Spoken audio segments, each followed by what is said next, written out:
You're about to hear a name you definitely know, a logo you've seen a million times, a pair of shoes you've probably worn.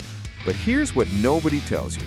The guy who started it all didn't have a business degree, didn't have a rich dad, didn't have a Silicon Valley pitch deck. He had $50, a crazy idea, and a gut feeling that American runners were being ignored. $50. That's less than a tank of gas for an F-150.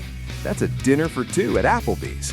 And from that pocket change, a company was born that now makes over $50 billion a year. Stick with me, because this isn't just a story about sneakers. This is the most American comeback you've never heard. And by the end of this video, you'll never look at that swoosh the same way again. Let's go back, way back, to 1962. A young guy named Phil Knight is finishing up his MBA at Stanford, and he writes a simple paper about importing high-quality, low-cost running shoes from Japan to compete with Germany's Adidas and Puma. His professor gives him a B, not an A B.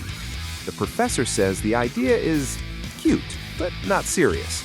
Most people would have tossed that paper in a drawer and moved on to a safe job with a 401k. Not Phil. Phil Knight had a fire. Not loud, not flashy, quiet, stubborn. The kind of fire you see in a Midwestern farmer who gets up at 4 a.m. even when the crops fail. Phil was from Oregon. That's important. Oregon isn't New York. It's not LA. It's rain, forests, and a whole lot of grit. And in 1964, Phil does something crazy. He asks his old track coach from the University of Oregon, a man named Bill Bowerman, to partner with him. Bowerman is a legend. He's the kind of coach who cuts up waffle irons to make better shoe soles. Yeah, you heard that right. A waffle iron. That's where the original traction sole came from. American innovation at its weirdest, most wonderful level. So Phil and Bill shake hands. No lawyers, no contracts, just a handshake. Phil writes a check for $50. $50. That's the entire starting budget. He orders samples of running shoes from a Japanese company called Onitsuka Tiger. You know them today as ASICS. And here's where it gets real.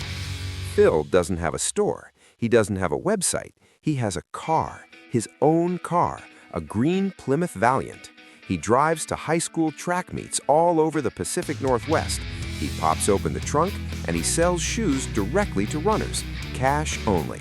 He sleeps in the car, eats peanut butter sandwiches for weeks, and every single sale is a victory. He calls the company Blue Ribbon Sports. Not Nike, not yet. Just two guys, a trunk full of shoes, and a dream that America deserved better running gear. Now, you might be thinking, okay, cool story, but how does $50 become a billion-dollar empire? This is where the stakes go through the roof. By 1971, Phil's partnership with Onitsuka Tiger starts falling apart. The Japanese company decides they don't need Phil anymore. They want to cut him out. They send a nasty telegram. Just like that. Years of work, thousands of miles driven, hundreds of shoes sold out of a trunk, and a telegram says, "We're done." Phil is broke. He has no inventory, he has bills to pay, he has employees who believed in him. He goes home that night and he looks at his wife, Penny, and he says, "I think we might lose everything." Penny looks back at him. She doesn't panic. She says, "Then start your own shoe." Just like that, a wife's belief. That's the American dream right there. Not a government program, not a bailout. A wife who says, "Figure it out." So Phil finds a new manufacturer in Mexico. He needs a logo. He hires a young graphic design student at Portland State University, a kid named Carolyn Davidson.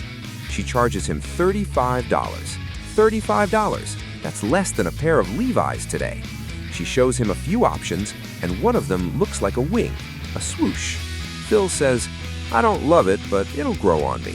And that swoosh, that $35 logo, is now worth over $20 billion. Think about that. The most recognizable corporate symbol on planet Earth. A swoosh designed for the price of a pizza and a movie. But here's the part most YouTubers won't tell you. The real magic wasn't the shoe, it wasn't the logo, it was the name. Phil needed a name before they could launch. He and his team brainstormed for days. nothing sticks.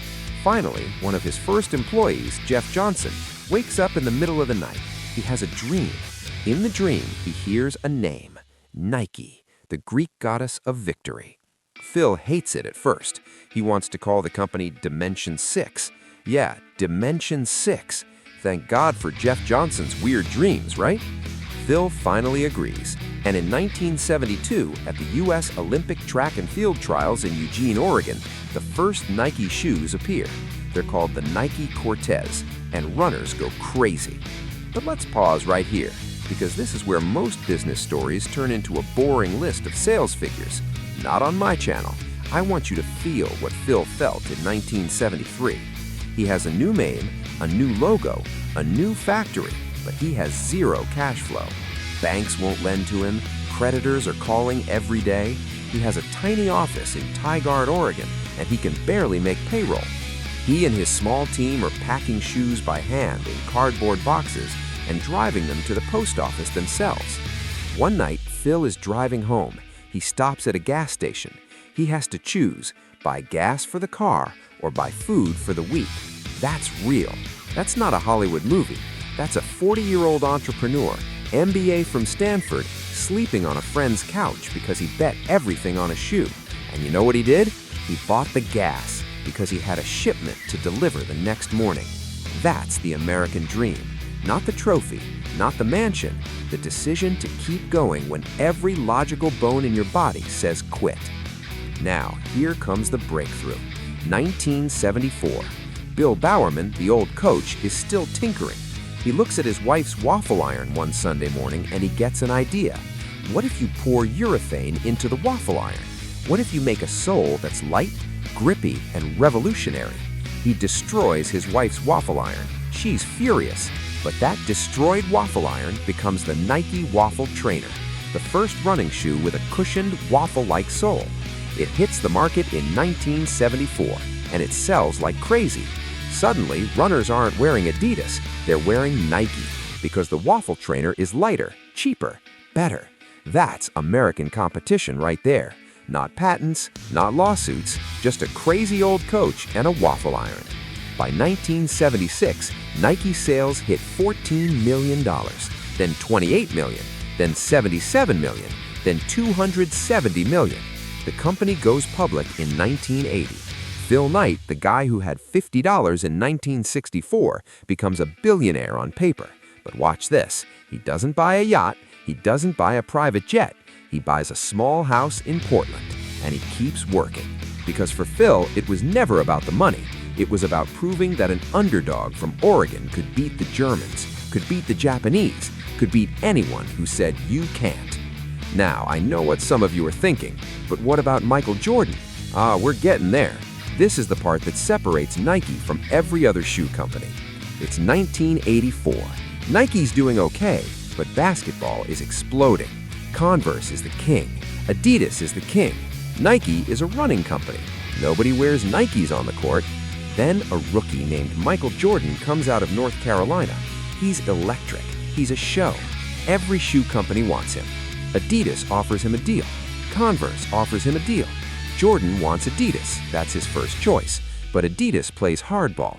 They lowball him. They say, you're just a rookie. Prove yourself first. Nike's team, led by a guy named Sonny Vaccaro, does something insane. They offer Jordan a 5-year deal for $2.5 million, plus royalties, plus his own shoe. At the time, that was unheard of. A rookie getting his own shoe? Insane. But here's the kicker. Nike also tells Jordan, we'll pay your fines, because the NBA had a rule.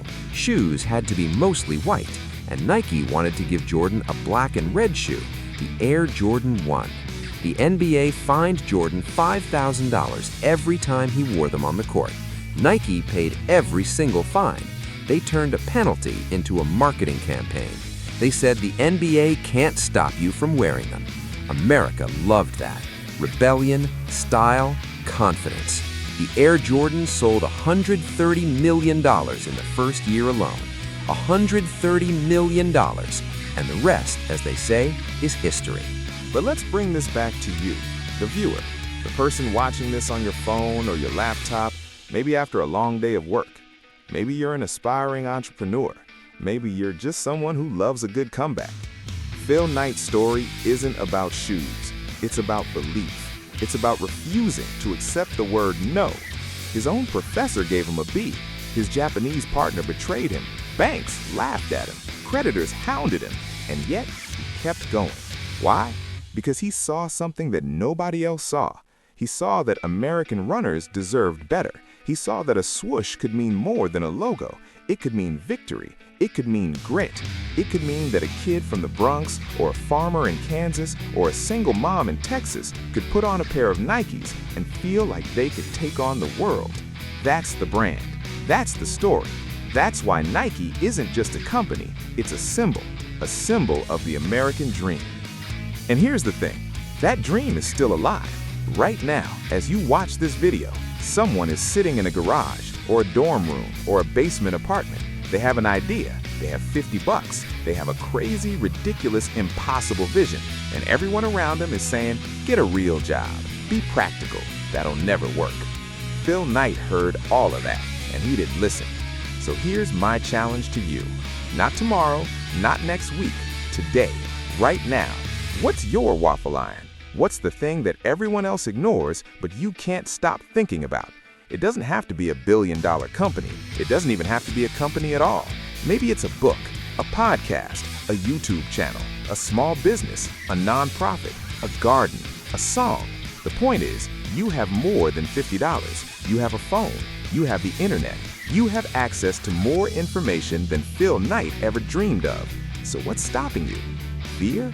Fear of failure? Phil Knight failed hundreds of times. He almost lost his house. He almost lost his marriage, but he never lost his belief. And that belief turned a $50 handshake into a $50 billion empire. Before we wrap up, I want to leave you with one final moment. In 2016, Phil Knight retired. He wrote a memoir called Shoe Dog, and in that book, he talks about the early days, the lonely drives, the sleepless nights, the moment he had to choose between gas and groceries. And he says this, the single most important thing we did was we refused to give up. Even when giving up would have been the smart choice, even when giving up would have been the easy choice, we just kept showing up. That's the American dream. Not a guarantee of success, a guarantee of the right to try again, to fall down 7 times and get up 8. That's what that swoosh means. That's what this story means. And that's why, 50 years from now, kids will still be lacing up Nikes, not because of the leather, not because of the air bubbles, because of the story of a guy with 50 bucks who refused to quit. If this story hits you right in the chest, do me a favor, smash that like button. Not for me, for the dreamer inside you. Subscribe to Brand Story Lab because we dig up the real stories behind the biggest brands on earth, the stories they don't teach you in business school. And comment down below, what's one small step you're going to take this week toward your own crazy idea? I read every single comment, and who knows, maybe your story will be the next one I tell. Thanks for watching. Now, go chase your swoosh. I'll see you in the next video.